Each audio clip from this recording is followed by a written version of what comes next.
Midi au Parlement de Strasbourg, la cloche sonne, c'est la ruée des députés vers l'hémicycle, sous l'œil amusé de l'un d'entre eux. S'il ne participe pas à la moitié des votes, on lui retire la moitié de son indemnité.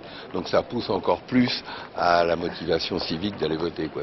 Assidu comme les autres, mais Alain Krivine reverse l'intégralité de ses indemnités parlementaires à son parti, tout comme Arlette Laguillet.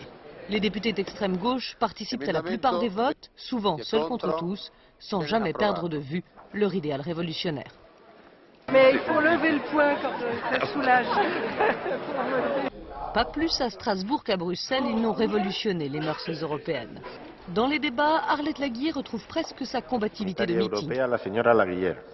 Il est inacceptable que la préoccupation ne soit pas d'alléger le temps de travail et la Mais peine rapidement, des hommes, la discussion mais seulement tourne court, d'assurer la faute de rentabilité. participants. Ce qui est important surtout, c'est d'essayer de se faire l'écho à l'intérieur du Parlement de ce qui se passe à l'extérieur, des problèmes de licenciement, des luttes des travailleurs.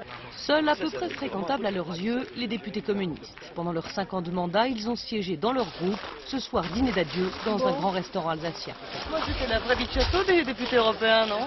Bah ouais, une fois en 5 ans, on peut se permettre ça quand même.